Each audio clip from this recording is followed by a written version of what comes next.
In honor of Valentine's Day being a full month ago, I decided to read some romances this week. Continuing on with my reading thematically for a week videos, I decided to read 3 romances, books that have been on my TBR for a little while, and I'm really excited to get to them. Let's dive right in. To get the most romance in the shortest period of time, I decided on a short story collection. The first book, of course, had to be Love in Color by Bolu Babalola. This book has been on my TBR for the longest time, so now is the perfect time to read it, and I could not love this book any more than I did. As mentioned before, it's a short story collection filled with these timeless, famous stories from all over the world, reimagined into modern times with such beautiful, lovely prose. Without a doubt, this is one of my favorite short story collections that I've ever read. Like, I'm going to hype this book up. She's such a talented author. I love the references and the personalities of the characters. They're all delightful to read about, and the craftsmanship was phenomenal. Right from the introduction, where the author writes, "Love is the prism through which I view the world."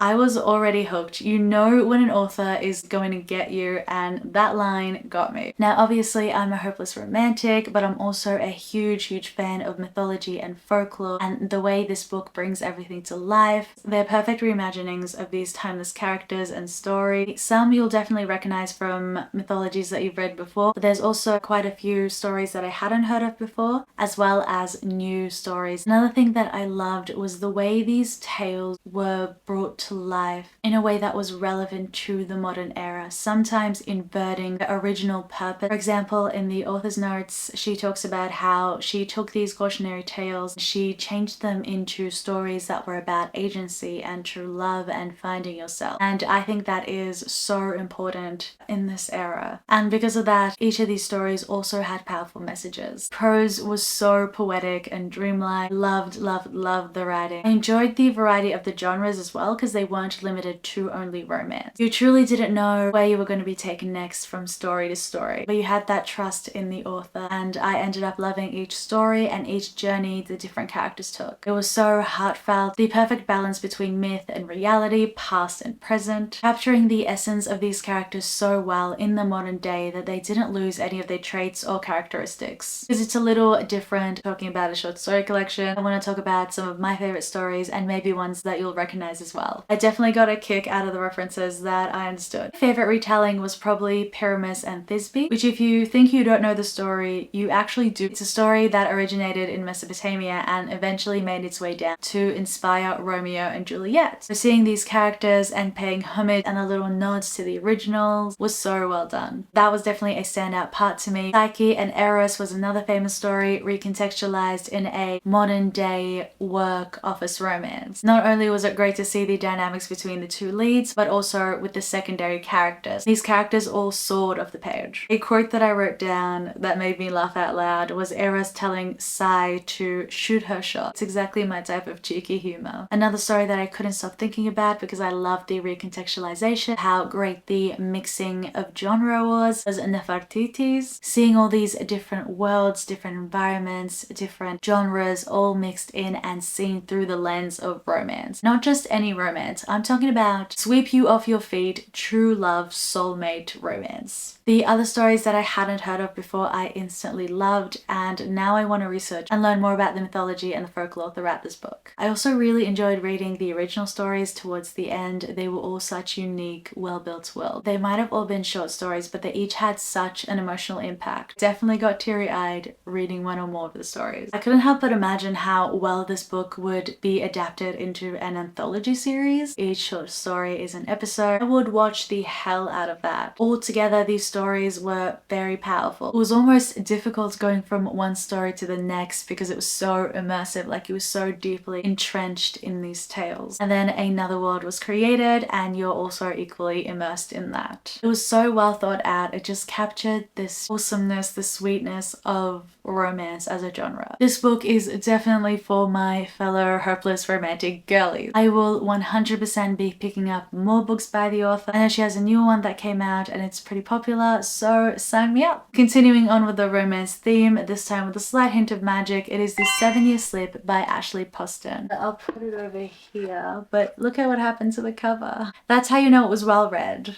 This book follows Clementine, a book publicist who has recently gone through heartbreaking events that has caused her not to want to be close to anyone, as well as also question her decisions that have led her to where she is now. She grew up really idolizing her aunt. Not only did they take yearly trips together, but she also told her stories that have stuck with her for years. Clementine inherits her apartment in New York, which isn't like any other apartment in New York because this one is magic. For the prices, all New York apartments should come with a little bit of magic, but I digress. One day she comes home and there's a man also living in her apartment. Slowly she figures out that some of her aunt's stories might have been true because when she steps in the apartment at seemingly random times, she's transported 7 years into the past. The twist is that she also meets the same man in the future. Now after 7 years he's a little different, so she's simultaneously getting to know him then as well as now. A quote from the blurb that summarizes it all so well and just truly gets to the essence of the book is, "Love is never a matter of time, but a matter of timing." Listen, I know what I said about time travel in literally the last video. In my tropes video, I admit I said I didn't like time travel. I just want to say I'm ready to eat my words. Ironically, now I wish I could time travel to the past to change my rating. I loved the way time travel was written here. Not only worked well, but it also made sense and added such great angst. Explained well with clear defined rules that fit the narrative. It was also contained within the parameters of the apartment. Past, you could only meet the two people in the apartment. Phones don't work, electronics don't work. Basically, the time travel rule here is everything that will happen has already happened. I'm gonna give this book my highest praise. It was sweet and fun while also dealing with these very heartbreaking heavy topics. Both these characters were very interesting to learn about. They've both gone through these life-changing massive heartbreaks and they're trying to find a way back to themselves afterwards or a way forward. It's not just focused on the romance element, which is something I find very engaging in books. And there's also self-discovery. It definitely had a lot of depth and showcased these real raw emotions. I loved watching these characters figuring it out, hearing her aunt's stories, and of course how everything tied in together at the end. I did not see it coming, but I was definitely on board. All the main characters and the secondary characters were so well developed. Also, the love interest in this, say less. Maybe love at first sight is real. Definitely knows his way around the rom-com lead, sweetness, banter. Being a book publicist, Clementine also has such a great romance book job. Give any of your characters a book-related job and chances are I'm gonna love that book. Such a beautiful, touching story written with so much heart and care. My only complaint is the same one I have with most time travel things is write down lottery numbers. Get a sports almanac, whatever that is, pull a Back to the Future in the past and we'll split the profits. Now you know if anything magical or whimsical ever happened to me, my first thought would be a way to make this bread before the wheat is even planted. These are all very selfish things. Of course, I'll also do very selfless things and probably save the world by accident. A hint of magical realism works so well within the romance genre. Love is already magic, you know what I mean? Am I getting cheesy? I'm getting cheesy. First anime protagonist thing that I've ever said.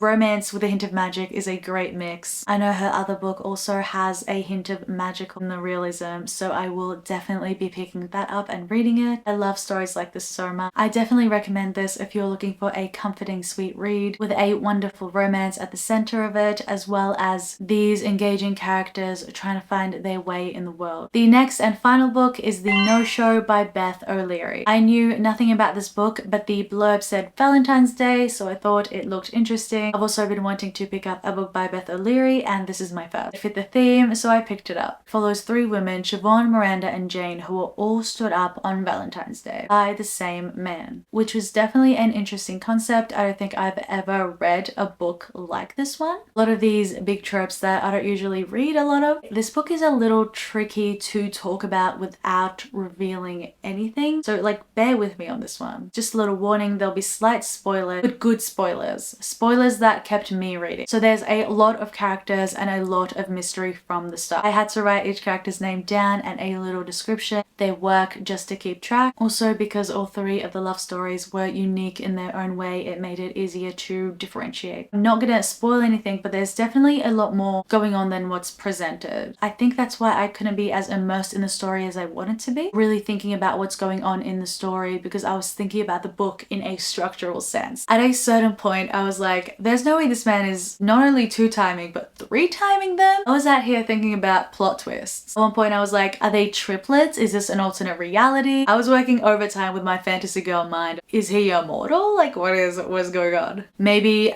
2 of them are robots? Maybe they're clones? Like I was trying to think of any explanation. I mean, this whole time you have such a strong view of this character where these women were telling you extremely contradictory things. I knew there was going to be a plot twist coming, I just didn't know what exactly that plot twist was. You will definitely not think well of him until about the last third of the book, where everything just completely changes. There's very few times when an author has intentionally misled the readers to this extent. From a writing, from a structural perspective, she did such an amazing job. She wrote these very realistic characters that were carrying around a lot of heartbreak and were very hesitant when it comes to matters of the heart. And because of that, their actions stood out more. Looking back, there were definitely little hints that I missed. The writing was as close to a magician's misdirection, because here you're focusing on what you think is happening, what you think this character is doing. He's up to no good. Here are all the little hints and the truth over here. But even if it's right in front of you, you can't focus on that because you're so focused. At least for me, I was so focused on this main misdirection. The last third, of course, when everything gets revealed, also incredibly intense. It's almost like the tension that was with us as the reader transfers into the narrative itself. The book becomes devastating in an entirely different way. To have that control over the audience and their emotions, to have us going from hating a character to then feel heartbreak for this character, is definitely not an easy writing task to accomplish. It was balanced well and still fit in with their intentions. I definitely want to read more books by the author. This book took me the longest to read because it was so intense, so many different emotions were brought to the surface. You as a reader become a bystander in these 3 relationships. Again, it's like a fine line of what to reveal or not, but I think I want to be vague enough that you'll be intrigued to read, but keep reading, if that makes sense. There you go. That was my 3 romantic reads this week. My heart-shaped glasses and I had a great time reading one of my favorite genres. Of course, there are a few popular tropes, but the genre itself is so vast. They're not only enjoyable reads, but they also have a lot of layers and deep insights into human connection and identity. I cannot recommend it enough. I think everyone should pick up some romance books once in a while. As always, thank you so much for watching. If you've made it this far, don't forget to like and subscribe. It'd mean a lot. And look, the buttons even light up when I say like and subscribe. So do with that information what you will, and I'll see you on the flip page. Right from the get-go, right from the get-go.